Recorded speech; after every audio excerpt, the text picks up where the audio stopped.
My cheating husband is insisting for paternity test and threatening to take me to the cleaners. Now he's pleading with me not to go through with a divorce. I have been married to my husband for 2 years and gave birth to our daughter 5 weeks ago. What happened was that our daughter came out with blonde hair and pale blue eyes, while my husband and I had brown hair and brown eyes.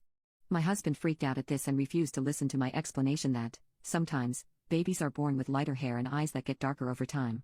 He demanded a paternity test and threatened to divorce me if I didn't comply, so I did. After my daughter and I got home from the hospital, my husband went to stay at his parents' house for the first 3 weeks to get some space from me, while I recovered and he told them what was happening. My mother-in-law called and informed me that if the paternity test revealed that the child wasn't his, she would do anything within her power to make sure that I was taken to the cleaners during the divorce. I had my sister to lean on and help me take care of the baby during this. We got the results back yesterday, and my husband came home to view them with me. I was on the couch in the living room, so he sat next to me and we started to read the results. They showed that he was the father and my husband had this shocked, kinda mortified look on his face with his eyes wide as he stared at it. I couldn't help but say, "I told you so," and started laughing at the way he looked. My husband snapped out of his shock and got mad at me for laughing at him.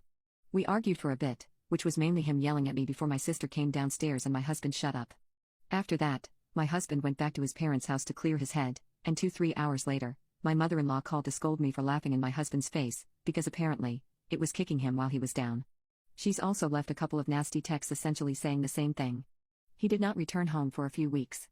I decided to search for divorce lawyers in my area with my sister.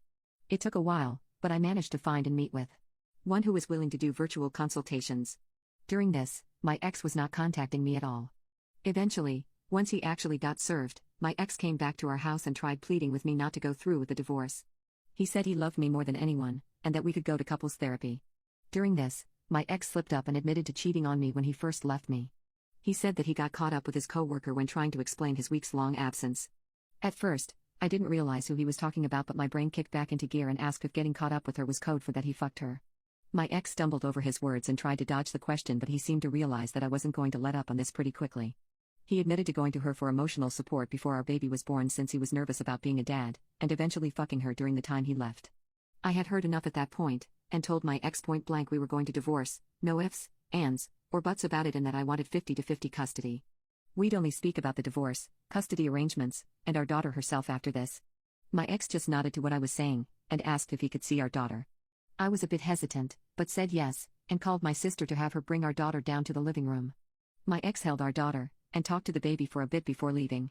My sister asked me if I was alright after he was gone, and I told her I was okay. My mother-in-law did try to harass me over the phone about me divorcing my ex, but by then, I had already blocked her, so she went to my sister instead. I guess my mother-in-law was never told that I own the house my ex and I previously shared, since she texted my sister, saying that I was going to be on the streets.